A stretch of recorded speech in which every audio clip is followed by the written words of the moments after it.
Ok. Muy bien, buenos días. Un placer saludarles a todos. No me acomodo en mi cuchitril. Ya me acomodé. Es un gusto enorme saludarlos a todos. Bendiciones. Que primeramente Dios estén muy bien. Yo creo que voy a tener parásitos porque no estoy quieto, pero ya me aquieté. Gracias, Turito, que nos haces favor atrás de cámaras de estar con esta emisión. Gracias, hijo, flamante decano académico. Gracias a Dios que nos da permiso y en su patrocinio hacemos este quehacer. Y a mis queridos alumnos, qué gusto saludarlos a todos. Bueno, miren, tengo mucho material que darles, entonces vamos a avanzarle, como diría Napoleón Bonaparte, montado en su caballo blanco, rápido despacio que tengo prisa. Entonces terminamos hace 8 días con esto del materialismo, la doctrina marxista del Partido Comunista, que bueno, nada más ya como breviario cultural, la prosigue Vladimir Ilich Ulyanov, mejor conocido como Lenin, con su revolución bolchevique. Y esta revolución bolchevique fue el desplazamiento del zar, la deposición del zar, para precisamente imponer el Partido Comunista. Y el nombre bolchevique, bueno, hablando de que esto es una aportación cultural, tiene que ver porque cuando se estaba definiendo cómo iba a ser esa participación para el derrocamiento del zar, los más en cuestiones de función pública pedían una revolución violenta y los menos no lo querían. Y entonces la conjunción de los dos términos, porque bolche es más y menchive es menos, menchevique es menos, bolchevique da la conjunción del término de que los más se imponen a los menos y por eso es la revolución bolchevique del Partido Comunista para el derrocamiento del zar y la imposición de la doctrina socialista. Muy bien, desvíala por favor, ahorita no podemos atender y ya en su momento te reportas a quien sea. Solo desvíala, Perita. Estamos en clase, papito, ¿urge? No, solo revisar el teléfono. Ok, perdonen la interrupción. A veces a uno que otro se le escapa que estamos en transmisión. Creo que sería bueno poner en el chat de Familia Linaje que en esta hora estamos en transmisión, porque aunque Pera quiere apagar el celular, luego no puede por esto de que nos comunicamos en el chat de instituto.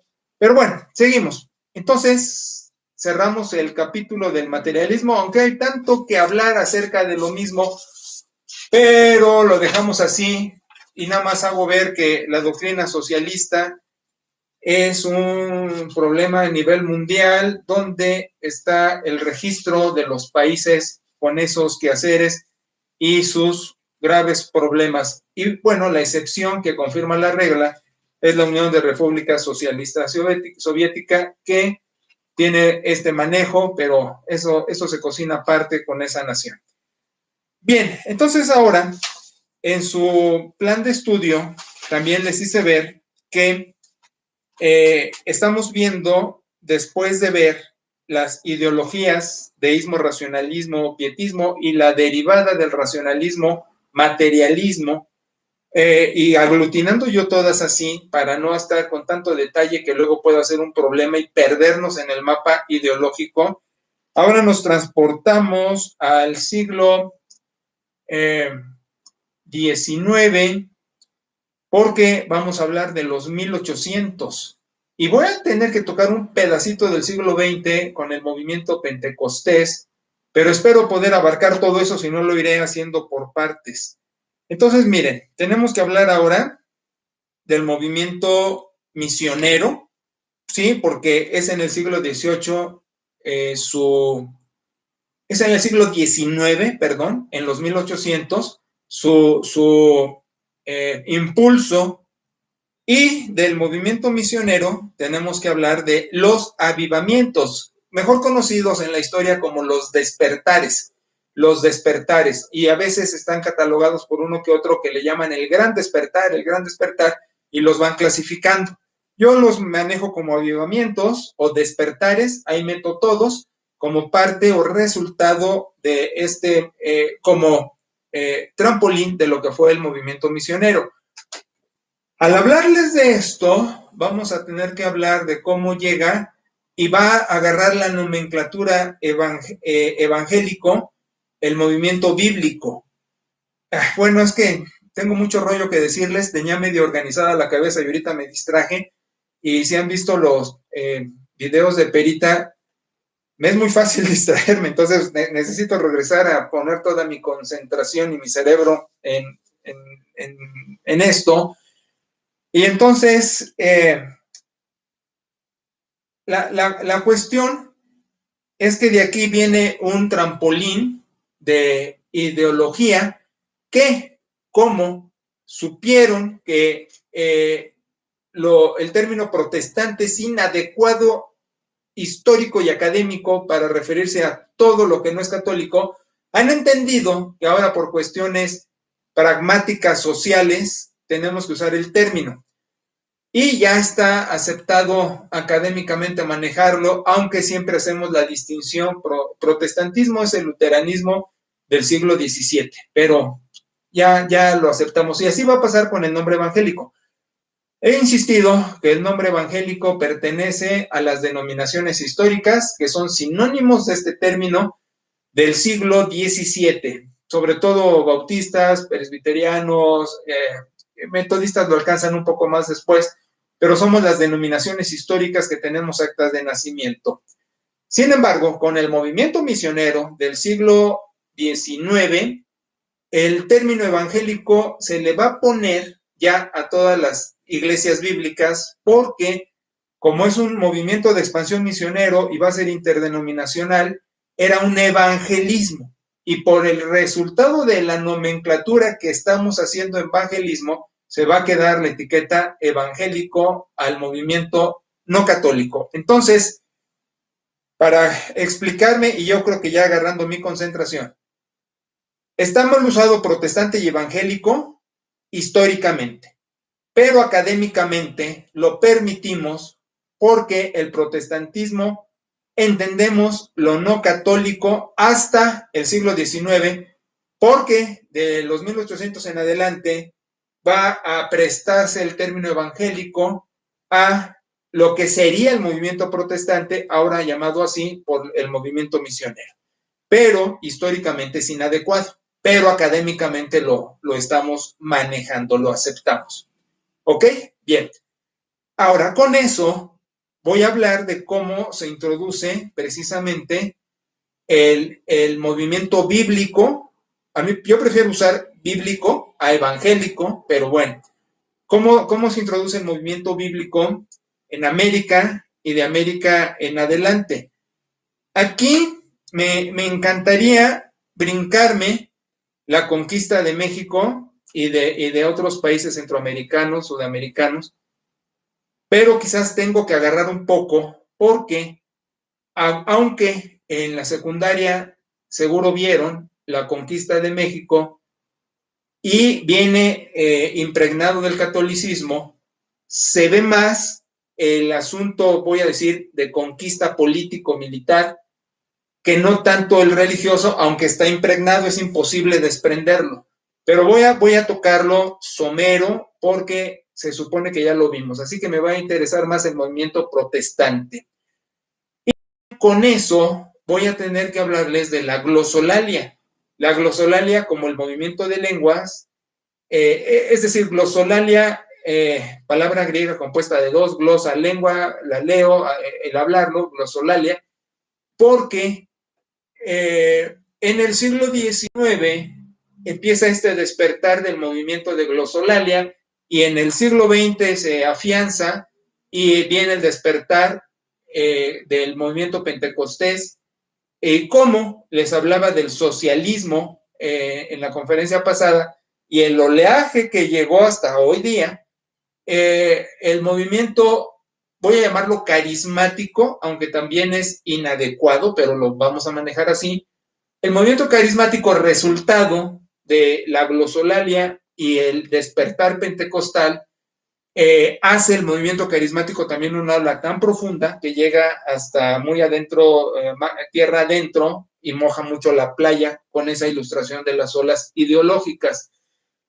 No es correcto tampoco decir carismático, porque exegéticamente, cariz, griego, don, gracia, perdón, no quiere decir don, así lo ponen algunos. Cariz es gracia, y esta gracia es el Espíritu Santo y su presencia, de tal modo que el creyente redimido por la sangre de Cristo y morando el Espíritu dentro de él, es charis, está la gracia, es carismático. Entonces, sinónimo de creyente, discípulo, salvo, carismático, todos son sinónimos. Pero se usa el término carismático con la nomenclatura adrede de los fenómenos metafísicos de lenguas, sanidades, milagros y todo eso. Entonces, haciendo una recapitulación de volada, que no era mi intención hacerla, pero la estoy haciendo: protestante, evangélico, carismático, términos populares que académicamente pueden emplearse para describir estos movimientos contemporáneos, pero que históricamente es inadecuado. Protestante, luterano; evangélico, denominaciones históricas; carismático, todos los creyentes. Hoy, protestante, lo no católico, que adopta el nuevo nombre evangélico por el movimiento misionero, a lo no católico es ahora evangélico, y carismático, exegético es gracia, el Espíritu en uno. Hoy día es el movimiento, voy a decirlo entre comillas, radical de manifestaciones sobrenaturales. Creo que he sido legible. Entonces, vámonos a lo que es el movimiento misionero. Y después de hablar un poco de la conquista de México, entro a cómo, eso les quería decir, cómo llega el movimiento protestante evangélico, y ahí embarrado lo bautista, a nuestro país, que también es una historia muy interesante. Y ahí me gustaría darle una aplicación somera a cómo entra Michoacán y hasta vamos a meter Veracruz y Jalisco porque tenemos extensiones ahí. Entonces, ¿cómo entra y se va para allá? ¡Wow! Entonces, viene mucha información que espero, aparte de interesante y culta, les ayude, porque al final, y repito, lo que quiero de mis estudiantes es que sepan bien dónde tienen los pies puestos en su discipulado personal, en su eclesiología y en su denominación. Y como se dieron cuenta hace 8 días, y bien me hizo la observación Perita me decía: oye, entonces es importantísimo al hacer teología estar afianzados del impulso original. Claro, por eso, ahora que nosotros construyamos teología, porque el fin de todo discurso es diría Cogelet, Eclesiastés, va a ser hacer nuestra teología. Que si ya hicimos los artículos de fe derivados de los principios bautistas, nuestro quehacer teológico tiene que expandirse. Entonces, Perita me decía: por eso tú estás obsesivo con que tenemos que partir del impulso original. Sí, por supuesto, porque se pierde con los teólogos materialistas, que en vez de poner su postura en el impulso original, la colocan en la doctrina socialista y en el pensamiento liberal contemporáneo. Entonces, al ser su punto de partida allí, con el movimiento racionalista, veían que su deísmo tenía muchas complicaciones, tanto que sus postulados cardinales eran: nosotros hacemos a Dios, no Dios nos hace, o la humanidad es Dios. Entonces, por eso es imprescindible ir al impulso original para la construcción teológica. Y tenía otra cosa también muy importante que decirles, y junto con esto se me escapó, aunque dije es vital también que lo sepan. ¿Me quieres ayudar? No sé si sería eso de que Rápido. uno hacia Dios, que finalmente es el quinto evangelio para nosotros en un momento dado, pero no debe ser. No era otra cosa, pero bueno, a ver si me acuerdo, pero dije qué importante que se los tengo que mencionar, pero trataré de recordarlo después. Bien, entonces vamos a el movimiento misionero. El movimiento protestante fue más tardío que el católico. La conquista, bueno, el descubrimiento en 1492 de las Américas y la conquista en los 1500 es un movimiento temprano hacia las Américas vía catolicismo, porque recordarán que contemporáneo a los 1500 estaba apenas Lutero en la Universidad de Wittenberg poniendo sus tesis. Y después va a venir lo que va a ser el luteranismo y los movimientos de reformas en Europa. Entonces el catolicismo cobró ventaja en la conquista al llegar a las Américas. Y sí también tuvo que ver en las 13 colonias, pero eso va a ser un poco más adelante. Ahorita, es que saben que tengo la mente dividida, estoy queriendo recordar qué les tenía que decir porque dije es muy importante mencionárselos y se me barrió. Y estoy con la clase, entonces estoy en dos autopistas, una va a Guadalajara y otra va a Jalapa, y ahorita ya se me dificultó mucho. Debí de haber anotado el pensamiento que se me escapó. Ya ni hablar. Entonces, el catolicismo llega antes vía los conquistadores españoles y luego portugueses, en fin, pero ahorita vamos a manejarlo a grosso modo así. Lo interesante del movimiento protestante es que llega primero a Groenlandia, llega con los esquimales. Nosotros lo que pensamos es que llega primero a lo que van a ser las 13 colonias, que después se van a identificar como los Estados Unidos de América, y en la guerra de independencia que va a llegar un rato después. Pero bueno, aquí el protestantismo llega primero con los pobres esquimales, y digo así de broma, no es que sean pobres ni nada, pero es una situación curiosa que llega por el norte a Groenlandia.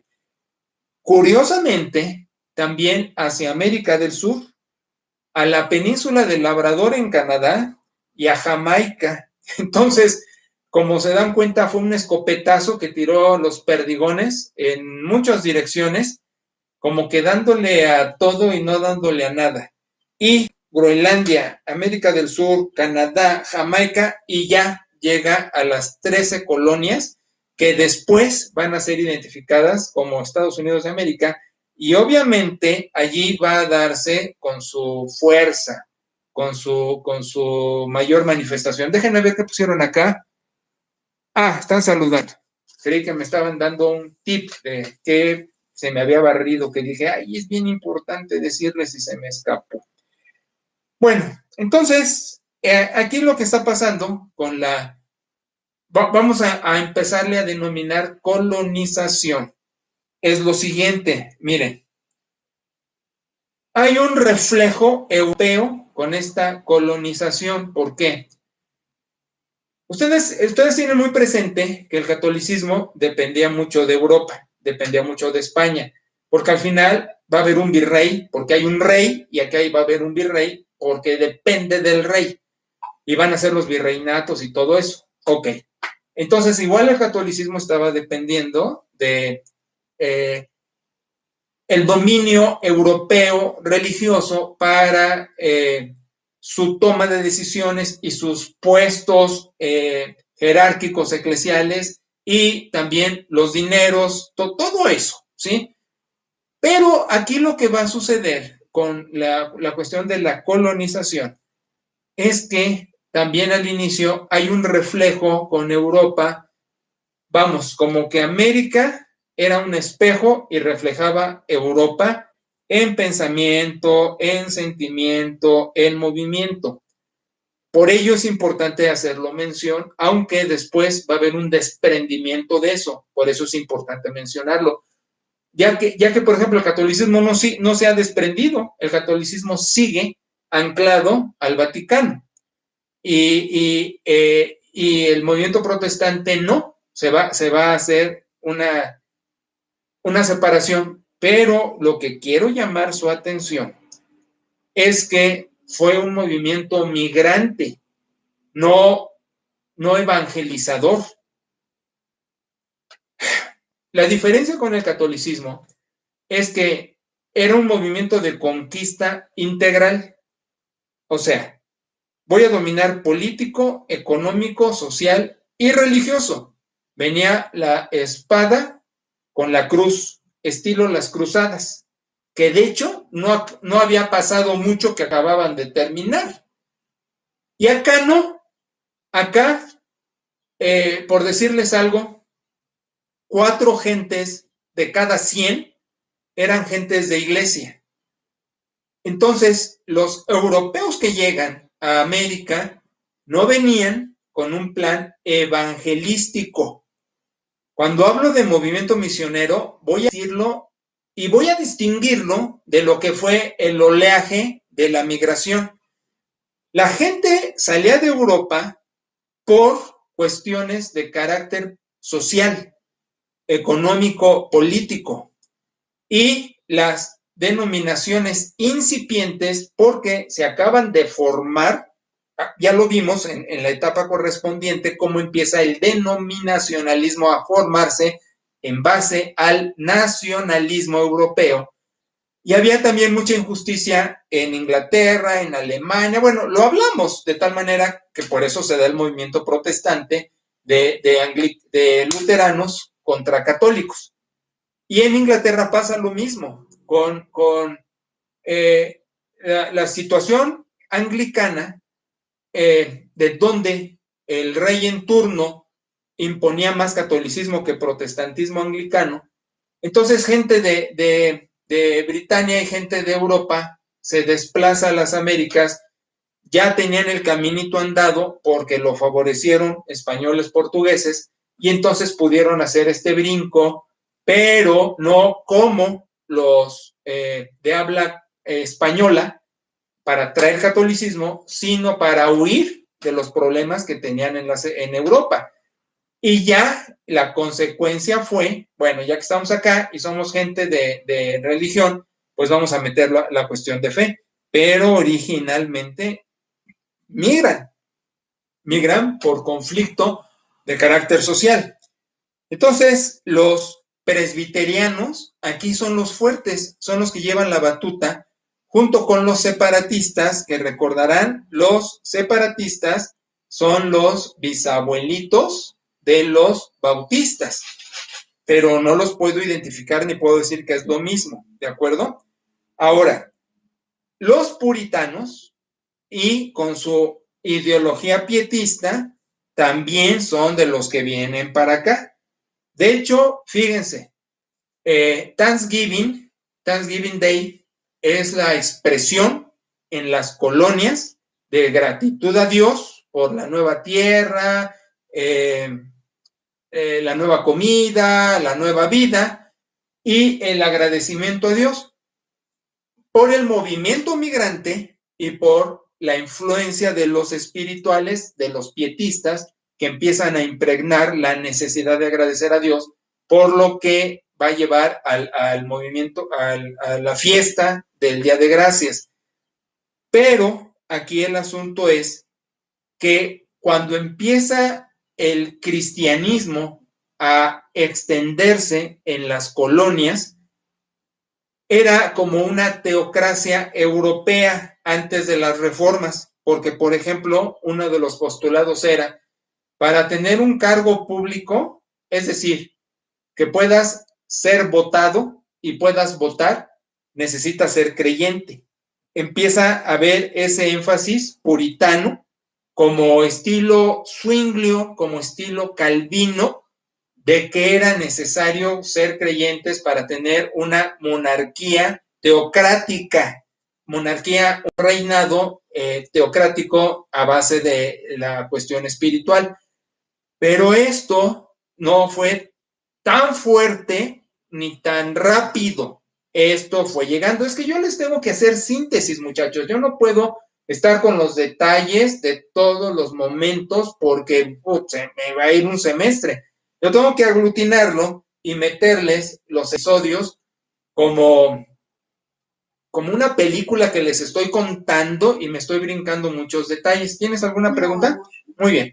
Entonces, los anglicanos que tuvieron un movimiento fuerte a las Américas empiezan a ser rebasados por los congregacionalistas, que son separatistas, que son presbiterianos, que son puritanos, que son pietistas, porque en la revoltura la denominación se hace light, como que se pierde. Entonces son, para que me entiendan, iglesias de carácter interdenominacional, pero con un arraigo de liderazgo que venía pujante y por eso sobresalía lo presbiteriano, aunque no eran estrictamente presbiterianos, pero tenían como que del mando presbiteriano, y en algún momento sí va a haber algunas que van a ser de plano bien presbiterianas, pero otras va a quedar diluido, solo el liderazgo es el que va a manifestar el presbiterianismo, ¿sí? Y entonces les decía, 4 o 5 personas de cada 100 eran gente de iglesia, ¿no? Y eso va a llevar precisamente a los avivamientos. Se necesitaba que hubiera estos despertares y empieza a haber la movilización de los menos para ganar a los más. Aquí al revés del bolchevique, ¿no? Los mencheviques van a querer ganar a los bolches. Entonces, los menos van a querer meterse hacia la masa. Y entonces van a empezar los movimientos clasificados en la historia religiosa como los grandes despertares, los avivamientos. Y dentro de sus características era la conversión en masa. Fíjese, eso no se había usado nunca.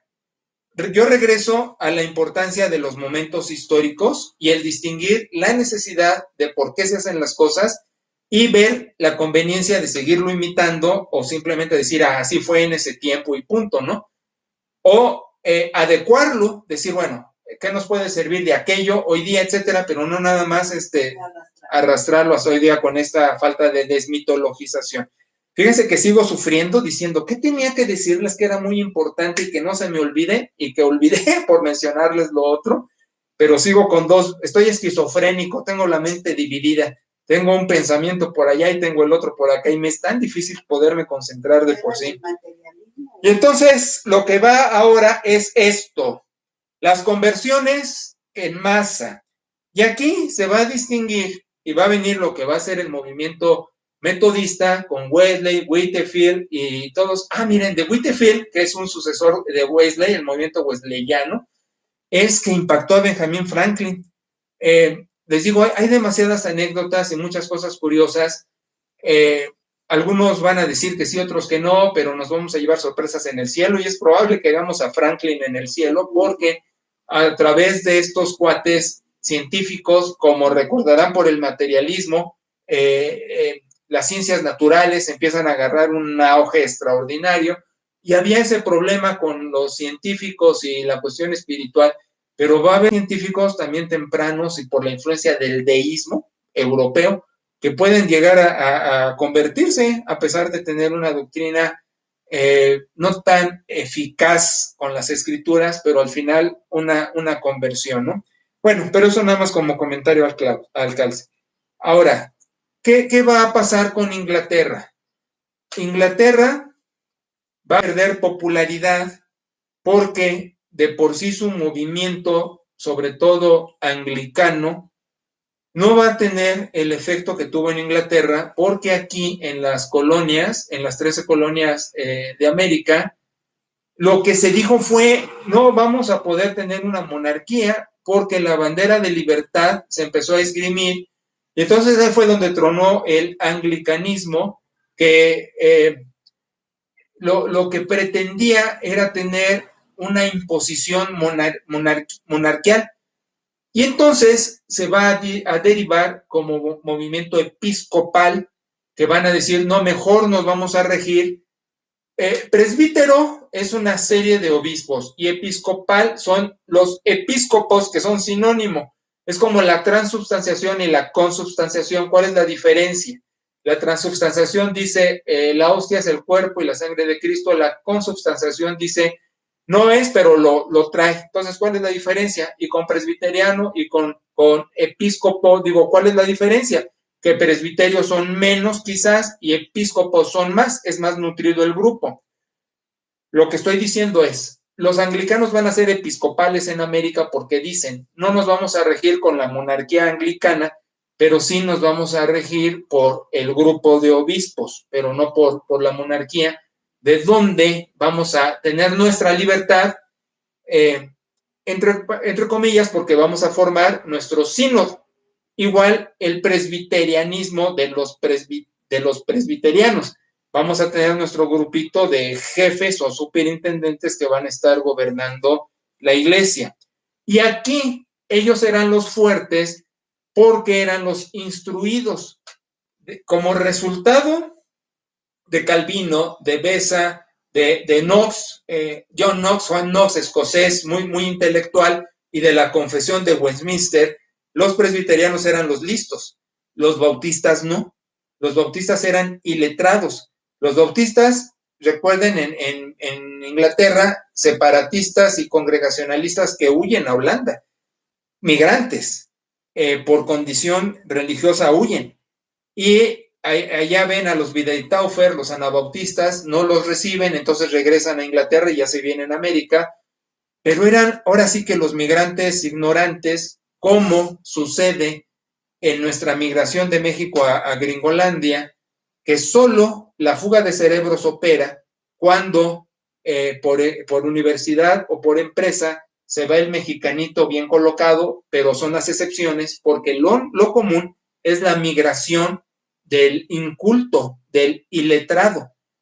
Les he contado que por centro médico tuve que estar un rato en el estado de California, y una de las cosas que me llamó mucho la atención del liderazgo pastoral hispano americano fue que dentro de sus observaciones, para que yo pudiera comprender a la eclesiología bautista californiana de American Baptist Church, o sea, la Convención del Norte, que antes se llamaba Convención del Norte, ahora es American Baptist Church, me dijeron, es que son migrantes, o sea, el mismo liderazgo que migró, que llegó en pañales, en calzones y en guaraches, y que tuvo que aprender el idioma y que tuvo que salir adelante a dentelladas y que pudo escalar posición social y después tener cierto estudio y llegar a tener liderazgo, veía clasista por clase social, clasistamente,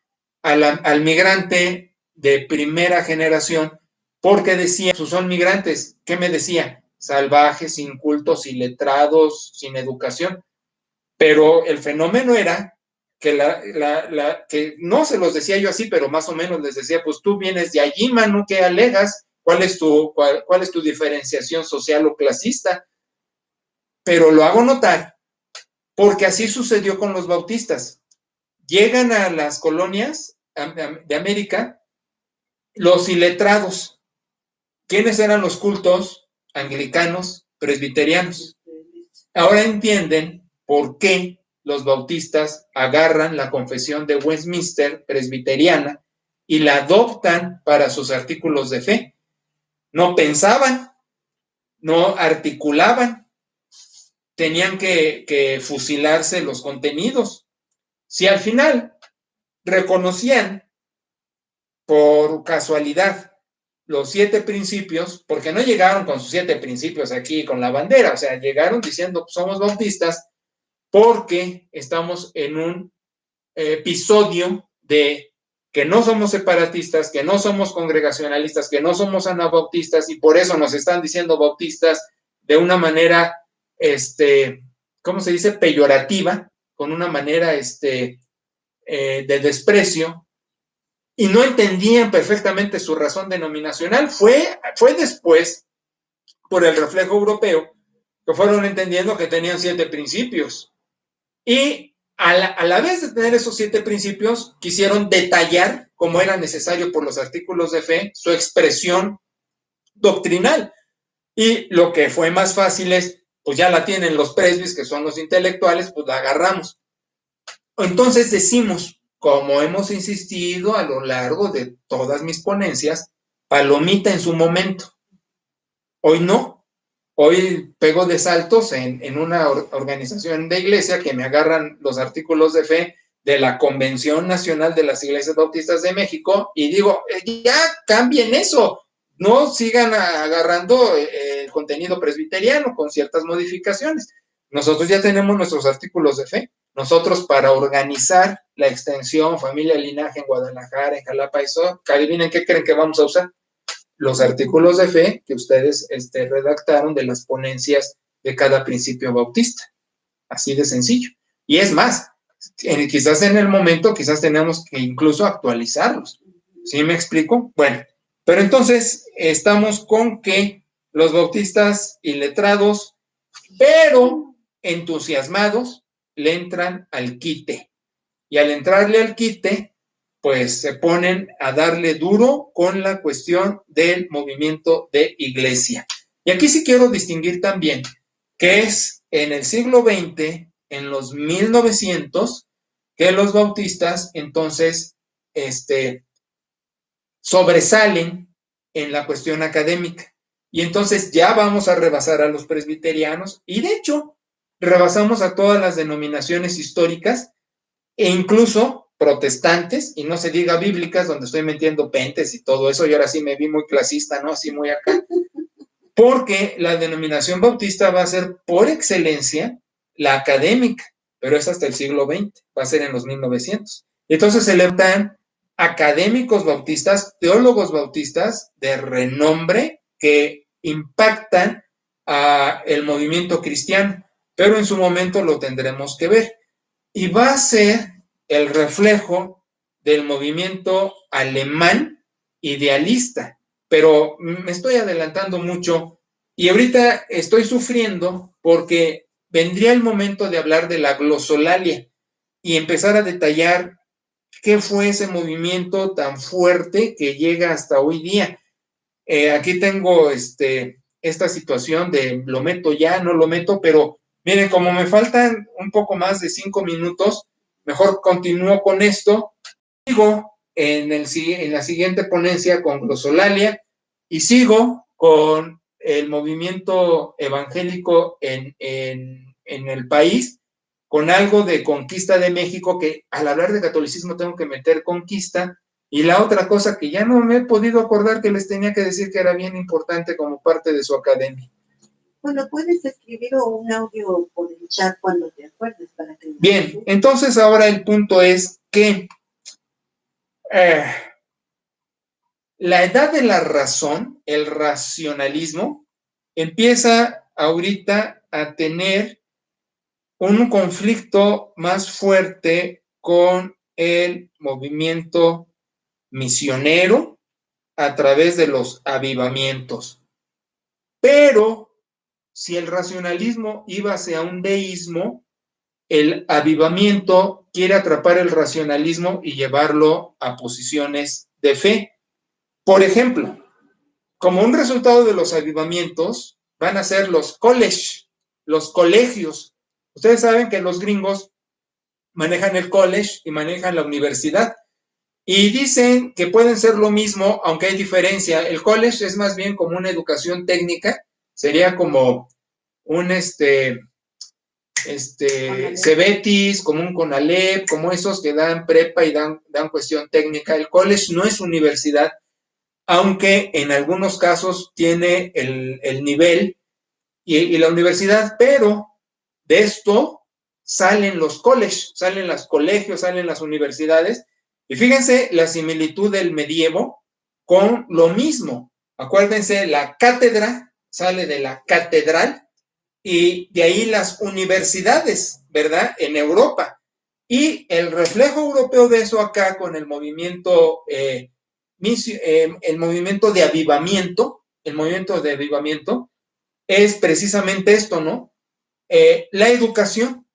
Y la educación hace instituciones, college y universidades, de donde les digo, se agarra el racionalismo porque no se deja de estudiar a los grandes pensadores, que he mencionado algunos y que quiero ahorita rematar con Immanuel Kant, pero bueno, empiezan a darse el despertar intelectual, pero sin descuidar que fue la diferencia del movimiento racional, la fe, la cuestión espiritual. Ahora, los puritanos, que saben que esto estaba en presbiterianos, en bautistas, esto no es una denominación, es una ideología que transmina denominaciones, porque todavía están agarrando impulso las denominaciones, porque les acabo de decir que había mucha revoltura, pues así eran los migrantes que llegaban y así hacían su iglesia con el liderazgo que traían de cierta influencia denominacional, pero empiezan las denominaciones a agarrar fuerza, pero las ideologías estaban impregnadas en las iglesias.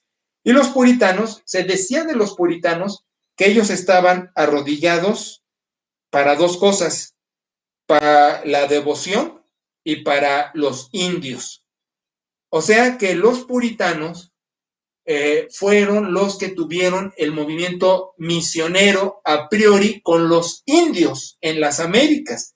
De allí que ellos, ustedes verán en las caricaturas con su sombrero así, negro de pico, con su hebillota y su vestido raro, su escopeta para matar guajolotes, ¿no? Ellos eran los que van a tener la influencia para el Thanksgiving, ¿no? De llegar a los indios y no pelear con ellos, sino que ganarlos a la fe. Después, la bronca con los indios va a ser después y va a ser el racismo con la separación del norte y del sur en las colonias, donde el norte más, no me gusta usar el término liberal porque está o tergiversado o mal interpretado, pero voy a decir los progresistas del norte eran los que tenían fraternidad con los indios y con los negros. Los negros van a llegar después, pero los del sur, y yo tengo una tesis de por qué el del sur era más aferrado, y esto es por su acercamiento con América Central, y estoy metiendo a México es América del Norte, pero su despotismo hacia personas que clasificaban inferiores. Entonces, ahí van a meter al indígena, que no indio, el indio es el indio apache, el sioux, todos esos, y no sé si está bien empleado, porque los indios son de la India. Hindúes serían aquellos, de la India serían hindúes, de América serían indios, los apaches, e indígenas, los de Mesoamérica. Y entonces mi postura es que con la cercanía que tenía la franja del sur, aunque recuerden, antes de Santa Ana, no era el río Bravo la frontera, pero aún ahí había una cercanía con Mesoamérica y desde allí empieza el despotismo a un ser inferior por estatura, por color de piel, que era el mestizaje español e indígena, ¿verdad? Perdóname. Hitleriano. Y no necesariamente europeo. Esto, por ejemplo, han vivido últimamente los migrantes en Estados Unidos, porque, por ejemplo, Trump, de ascendencia migrante, pero no quiere a los prietos, pero los migrantes de Europa y todo eso, pues son bien recibidos, como es su ascendencia, de donde la gente del sur, pues hasta hoy día en Texas, se ponen a dispararle en la frontera a migrantes mesoamericanos por la cuestión de que no quieren que pasen los prietos, ¿no? Miren, y me llegó la hora y no pude avanzar mucho y realmente me frustro porque yo quisiera darles mucho en poco tiempo y muy legible, pero quizás para ser legible no tengo que darles mucho, sino darles lo suficiente para que no se me cansen las posaderas y tampoco su mente y puedan irme comprendiendo todo. ¿Bien? Ok, entonces vamos a dejarlo aquí y continuamos, primero Dios, en 8 días para hablar de la revuelta migrante y el efecto misionero que tuvo hacia los indios, pero que va a tener también su extensión hacia lo que va a ser fuera de las 13 colonias. Y la glosolalia. Solo permítanme decirles de Immanuel Kant, porque vale la pena y vale que esté en su acervo, porque puedo mencionarlo más adelante. Como resultado de el atrapar el racionalismo, pero llevarlo a la fe, un personaje que tuvo su efecto en Europa y que lo tuvo en América, porque si bien Estados Unidos va a tener fuerza misionera, Europa va a tener fuerza académica. Y entonces, como resultado de todo esto, va a pasar que Alemania se va a apuntalar en la academia teológica. Y por eso menciono a los precursores de eso. Immanuel Kant, dentro de su mucho que hacer, pero visto en su adultez, fíjense que hasta que ya pertenecía al tercer piso, ya cuando lo tenían que vacunar, como de los primeros por COVID, más de 60 años, es que su pensamiento germina, porque nunca sale de su localidad, porque aunque escribía no le hacían caso, fue hasta bastante grandecito que tiene influencia, pero sí la tuvo y muy fuerte.